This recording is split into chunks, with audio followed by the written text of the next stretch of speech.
तं माता शतक्रतो बभूविथ अधाति सुम्नमीमहे।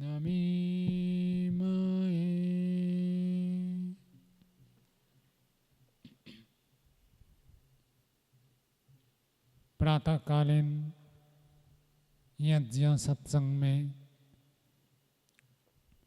हम आध्यात्मिक विषयों का विचार करते हैं।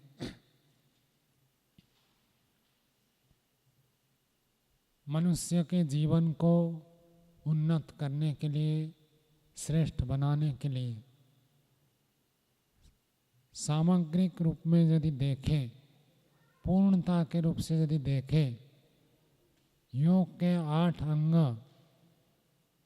उसके अंतर्गत हमारा सामाजिक जीवन, सामाजिक व्यवहार उन्नत होता है और साथ में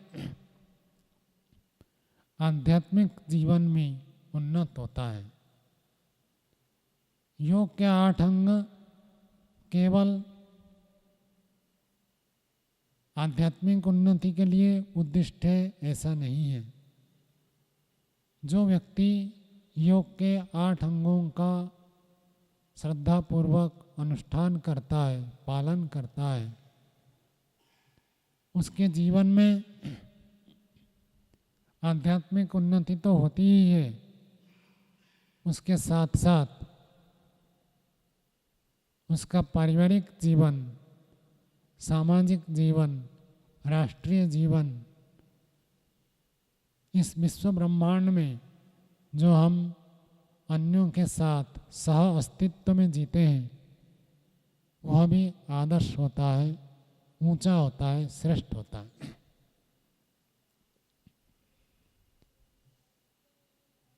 इसके साथ साथ हमें यह समझना है, योग की ऊंची स्थिति समाधि और उससे भी ऊंची स्थिति संयम, संयम से आगे क्लेशों की दग्धबीज अवस्था, मुक्ति की प्राप्ति, सब दुखों से निवृत्ति, ये ऊंची उपलब्धियां हैं। लेकिन वहाँ तक पहुँचने के लिए योग दर्शनकार ने सर्वप्रथम हमें सामाजिक जीवन के साथ सचेतन किया। एक व्यक्ति आसन, प्राणायाम, प्रत्याहार, धारणा, ध्यान, समाधि का अभ्यास कम करता है, ठीक से नहीं कर पाता है, उसमें सामर्थ्य नहीं है, योग्यता नहीं है, सिद्धि को प्राप्त नहीं कर पाता है, वो इतना हानिकारक नहीं है। लेकिन योग के जो प्राथमिक 2 अंग हैं, वो हमारे लिए अति आवश्यक है। यम और नियम को प्राथमिक रूप से योग दर्शन में बताया गया है।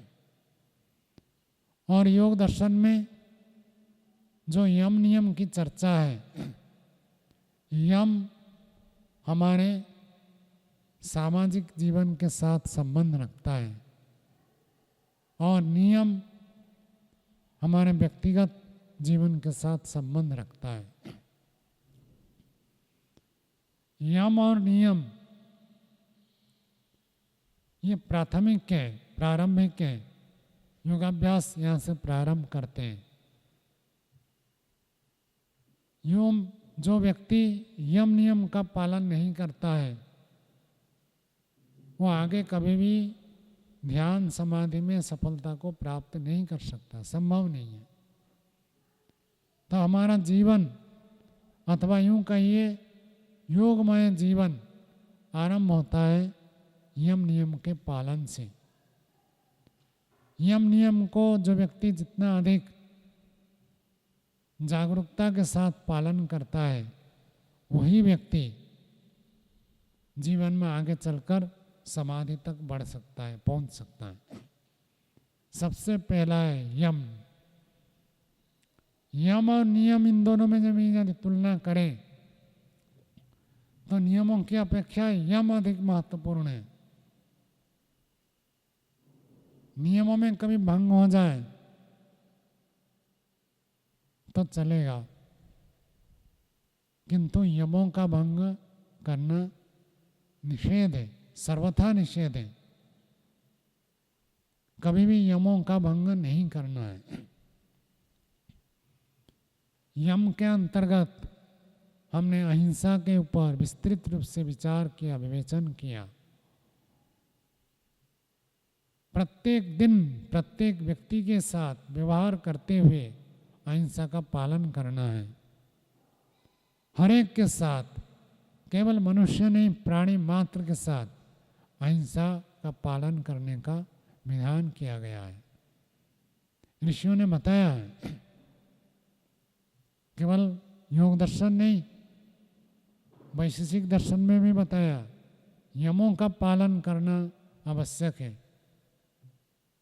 नियमों में कभी उल्लंघन हो जाए तो काम चल जाएगा, यमों का उल्लंघन नहीं कर सकते। ऐसे ही मनुस्मृति में भी बताया, यम इतना महत्वपूर्ण है।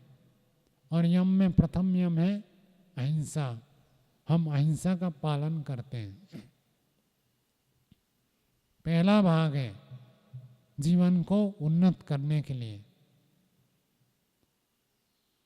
अहिंसा के बाद सत्य की चर्चा हमने की है। सत्य के द्वारा देवत्व को प्राप्त करते हैं। जो व्यक्ति मन, वाणी, शरीर से सत्य का पालन करता है वो देवत्व को प्राप्त हो जाता है, मनुष्यत्व से ऊपर उठता है। साधारण मनुष्य कभी भी झूठ बोल देता है। जो देवता होते हैं, दिव्यता को प्राप्त करते हैं, वो कभी भी मिथ्या का प्रयोग नहीं करते हैं। सत्य को इतना महत्व दिया गया है, सबसे बड़ा धर्म बताया गया है, और सत्य का उल्लंघन करना बड़ा पाप बताया गया है। आज परिवार में अशांति, कलह, वैमनस्य का कारण क्या है? पूर्ण रूप से हम सत्य का व्यवहार नहीं करते। इस कारण से एक के ऊपर दूसरे का विश्वास नहीं होता है, श्रद्धा नहीं होती है।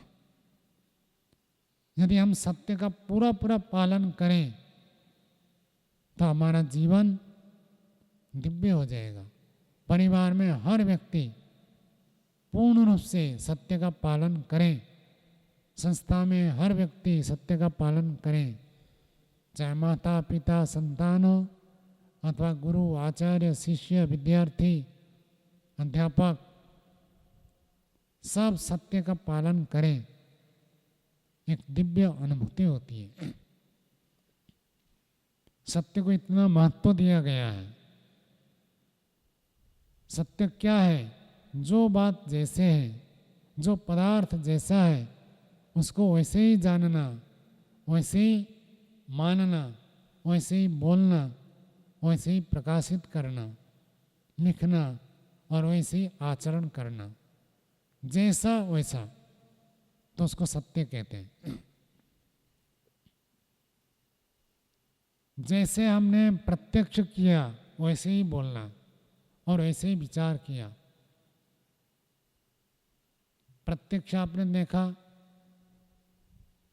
कोई व्यक्ति काला है तो मन में क्या सोच लेते हैं? ये व्यक्ति बुरा हो सकता है। और कोई व्यक्ति गोरा है तो क्या सोच लेते हैं? ये व्यक्ति अच्छा होगा। शरीर को देखकर व्यक्ति के जीवन को आकलन नहीं करना चाहिए, ये यथार्थ नहीं है। काला व्यक्ति भी धार्मिक हो सकता है और गोरा व्यक्ति भी पापी हो सकता है। शरीर, चेहरा सुंदर हो तो उसका आचरण भी अच्छा हो, कोई निश्चित नहीं है। और शरीर सुंदर नहीं है, काला कलूटा,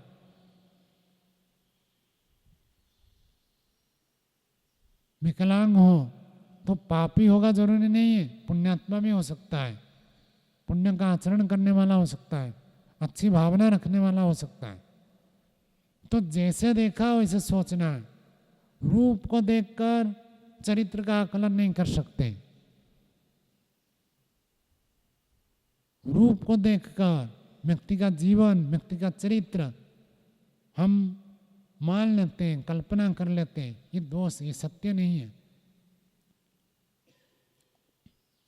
किसी एक व्यवहार को देखकर व्यक्ति को पूरा आकलन नहीं करना चाहिए। व्यक्ति ने कोई एक गलती कर दी, अब उसके कारण से आप कह देंगे ये व्यक्ति तो ऐसा ही है। एक बार आपने किसी को क्रोध करते हुए देखा और सोच लिया कि ये व्यक्ति तो क्रोधी है। एक बार से कोई व्यक्ति उस गुण से युक्त हो जाता है, ऐसे कल्पना नहीं कर सकते। एक दोष देखा, एक दुर्गुण देखा और पूरे व्यक्ति को आपने समझ लिया कि तो बेकार व्यक्ति है, ऐसा नहीं है। उसमें 50 अच्छे गुण भी है, एक दोष है। तो जैसा है वैसे ही समझना। जितने गुण हैं उन गुणों का भी विवेचन करना है, जितने दोष है उसको भी विवेचन करना है। यथार्थ जैसे प्रत्यक्ष किया उतना ही सोचना। किसी व्यक्ति के बारे में मिथ्या कल्पना नहीं करनी चाहिए। किसी को देखा और सोचा ये व्यक्ति तो ऐसे हो सकता है, कोई प्रमाण नहीं होता। जब तक कोई प्रमाण से बात सिद्ध न हो जाए तब तक नहीं मानना है। सत्य को जानने के लिए प्रमाण आवश्यक है। बिना सत्य के जाने हम योग में गति नहीं कर सकते। इन सत्य को जानने के लिए प्रमाणों की आवश्यकता है। अब प्रमाणों की विस्तृत चर्चा कहाँ है, कहाँ पर है? दर्शन में। कौन से दर्शन? योग दर्शन में नहीं, विस्तृत चर्चा नहीं है, संक्षेप में है। एक सूत्र में पूरा कर दिया, प्रत्यक्ष अनुमानागमाः प्रमाणानि। न्याय दर्शन में न्याय दर्शन पढ़ना पड़ेगा सूक्ष्मता से। यदि आप सत्य को जानना चाहते हैं तो आपको न्याय दर्शन पढ़ना पड़ेगा। उसके बिना आपको पता ही नहीं चलेगा। मोटे मोटे तो पता चल जाएगा, चक्कर देखा ये मीठा है, मीठा तो मीठा कह दिया, इसमें तो बड़ी बात नहीं है। लेकिन सूक्ष्मता से जब हम विचार करेंगे क्या सत्य है क्या असत्य है, उसके लिए न्याय दर्शन चाहिए। दूसरा व्यक्ति बोलता है, गलती करता है नहीं करता है, कहाँ पर गलती की, क्या गलती की, ये सब समझना है तो न्याय दर्शन पढ़ना पड़ेगा। और न्याय दर्शन जो व्यक्ति गंभीरता से अध्ययन करता है वो सत्य असत्य को जान सकता है। करे ना करे अलग बात है, लेकिन उसको बोध हो जाएगा कि ये ठीक है ये गलत है। अपना भी दोष गुण पता चल जाएगा, दूसरों का भी पता चल जाएगा। न्याय दर्शन ऐसा शास्त्र है। और महर्षि दयानंद के ग्रंथों को पढ़ेंगे तो वहाँ पर भी आपको पर्याप्त साधन मिल जाते हैं सत्य असत्य को जानने के लिए।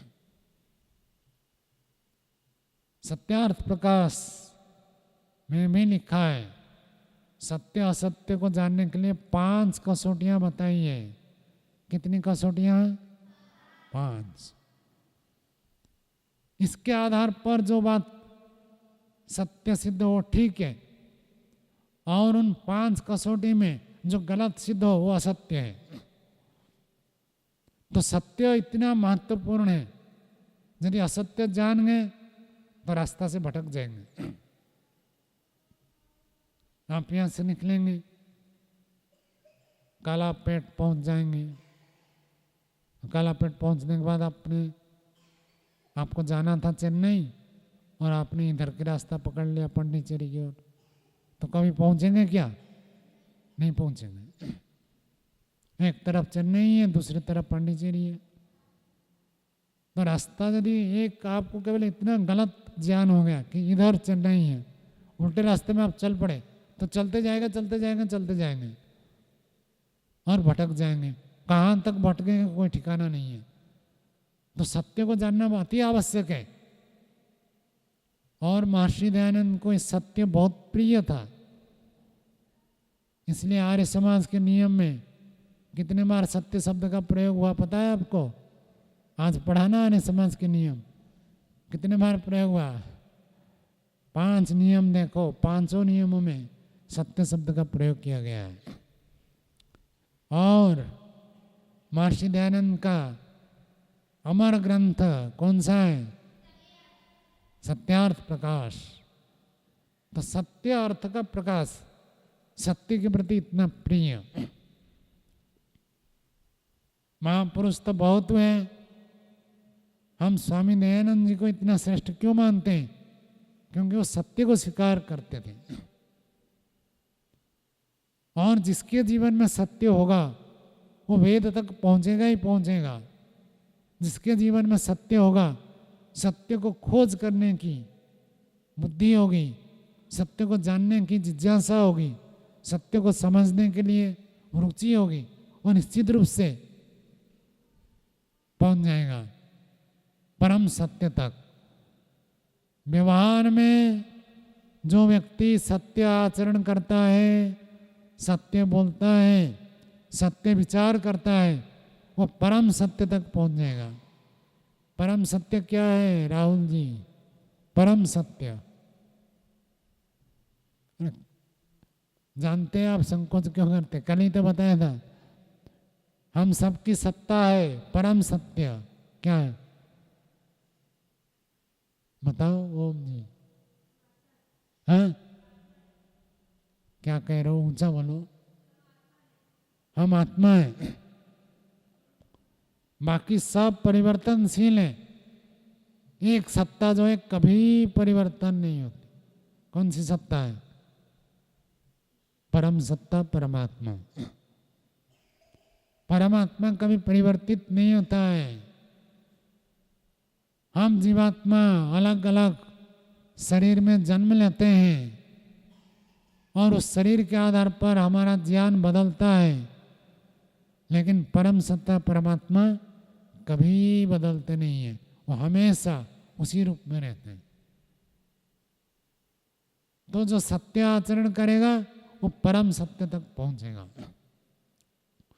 वैज्ञानिक जैसे खोज करते हैं, इसका छोटा भाग क्या है, उसका छोटा, उससे छोटा अणु, परमाणु, इलेक्ट्रॉन, प्रोटॉन, न्यूट्रॉन, क्वार्ट्ज, खोजते खोजते खोजते खोजते पहुंचते मूल कण तक पहुंचने का प्रयत्न करते हैं। ऐसे मूल तत्व क्या है, खोजते जाएंगे तो परम तत्व तक पहुंचेंगे। सत्य इतना महत्वपूर्ण है, सत्य इतना आवश्यक है, वहां तक पहुंचेंगे।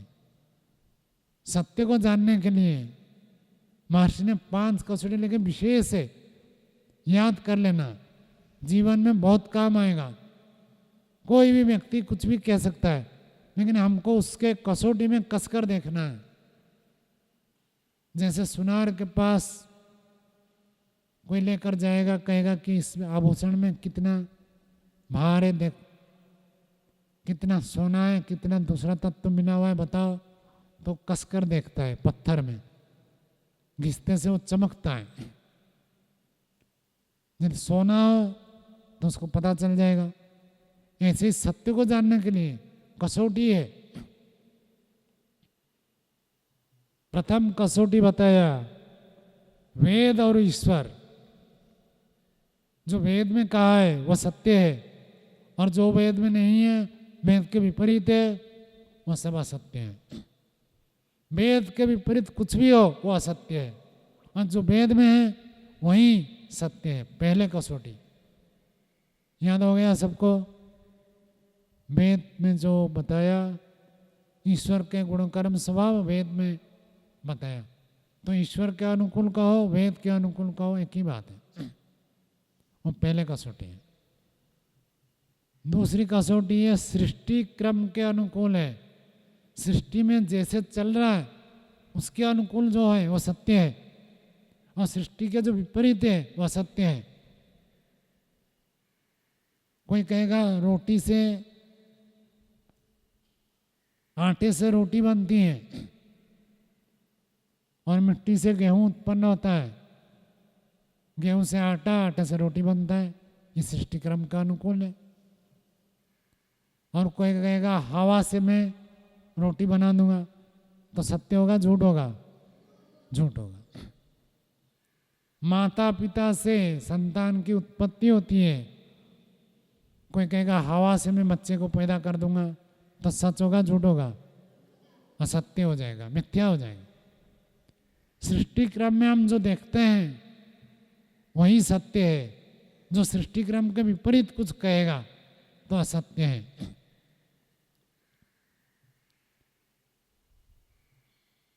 बीज से वृक्ष की उत्पत्ति होती है, कुछ पौधे होते हैं डाली काट देने से होता है।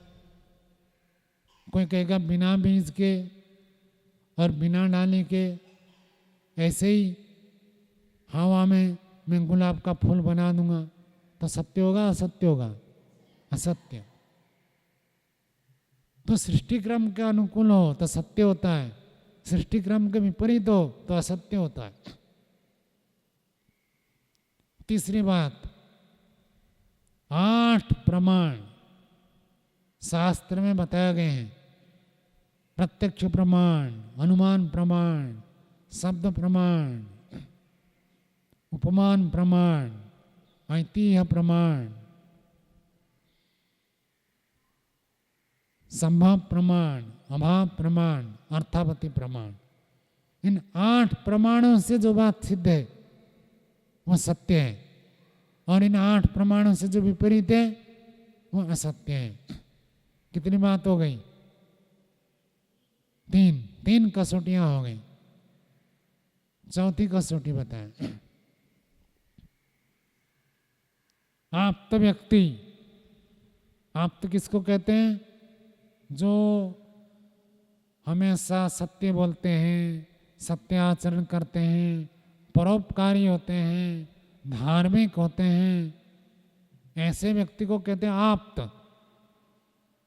सब ऋषि मुनि हमारे आप्त हैं। ऐसे आप्त व्यक्ति के व्यवहार, उनके सिद्धांत, उनके विचार और उनके ग्रंथ, कितनी बातें? 4 बातें बताएं। जो व्यक्ति आप्त है वो व्यक्ति जैसे व्यवहार करते हैं वैसे व्यवहार करना है। अब कुछ चीजें आपको शास्त्र में नहीं मिलेगा, लेकिन उसके जीवन को देखकर हमको पता चलेगा। तो आप्त व्यक्तियों का जीवन, व्यवहार, उनके उपदेश, उन्होंने जो कहा है। अब महर्षि दयानंद के बहुत सारे ग्रंथ हैं, ग्रंथ में हमको बहुत सारी चीजें मिल जाती हैं, और महर्षि दयानंद के ग्रंथ में कुछ चीजें नहीं मिलती है, लेकिन हमको उनके पत्र व्यवहार से मिलता है। आजकल तो मोबाइल हो गए, पहले सब पत्र लिखते थे, तो महर्षि दयानंद में विभिन्न व्यक्तियों को पत्र लिखा है, तो उन्होंने खुद महर्षि ने जो बातें लिखी है वो बात में हमको प्रमाण के रूप में मानना पड़ता है। महर्षि ने अलग अलग परिस्थिति में जो जो व्यवहार किया है हमको वो प्रमाण मानना पड़ता है। महर्षि को जो गाली देता था उसको महर्षि ने क्या किया? फल भिजवाया। अब गाली देने वाला को फल भेजो ऐसे कहीं मिलेगा नहीं शास्त्र में। उनको व्यवहार को देखकर हमको सीखना पड़ेगा कि द्वेष नहीं रखना है। जो हमारा शत्रु है उसका भी हित सोचना, ये महर्षि के व्यवहार है। ऐसे आप तो पुरुषों के जीवन को देखेंगे, व्यवहार को देखेंगे। तो एक बार मैं पढ़ा रहा था, मनु जी ने पूछा कि स्वामी सत्यवती जी ने कभी ऐसे किया है क्या? तो क्योंकि वो सत्यपति जी को आप तो मानते हैं, प्रामाणिक मानते हैं, उन्होंने किया तो ठीक किया। तो ऐसे आप तो पुरुषों को देखना है, उनके जीवन में जो व्यवहार में आया वो हमारे लिए प्रामाणिक होता है। 4 कसौटी हो गई और 5वीं कसौटी अपने आत्मा में विद्या और पवित्रता के अनुकूल जो ठीक लगता है वो सत्य है। आत्मा की आवाज होती है, अंदर से आपको पता चलेगा, अंदर से आपको लगता है कि विद्या पूर्ण है या अविद्या पूर्ण है। क्यों? कभी कभी आप गलत कर देते हैं और आचार्य जी पूछे अथवा आचार्य जी को बताते नहीं, स्वयं बता देना चाहिए, नहीं बताते, लेकिन आपको अंदर से लगता है ये मैंने गलत किया। किस किस को ऐसे लगता है कि मैंने गलत किया? तो ये आत्मा की आवाज है, इसको जब समझते हैं अच्छी बात है। और जिसको ऐसे बोध नहीं होता है वो जीवन में आगे नहीं बढ़ सकता। गलती करने के बाद अपने को महसूस हो जाए। ऐसे ही जब हम अच्छा करते हैं अंदर से हमको प्रसन्नता होती है। दोनों संवेदनाओं को अनुभव करना है। अपने आत्मा में विद्या के अनुकूल, पवित्रता के अनुकूल जो विचार उत्पन्न होता है वो सत्य है। हर व्यक्ति जानता है दूसरों को हम धोखा दे सकते हैं, दूसरों के साथ छल कपट करते हैं, और जो जितना बुद्धिमान होते हैं वो उतने चालाकी कर सकते हैं, दूसरों को पता ही नहीं चलेगा। लेकिन खुद को पता चलता है मैं सत्य हूँ या असत्य करता हूँ। तो इसी प्रकार के सत्य को विवेचन करना और सत्य के मार्ग पर अपने जीवन को चलाना अति आवश्यक है। इससे हमारा जीवन उन्नत होता है, श्रेष्ठ होता है। आज यही विराम देते हैं। ओम।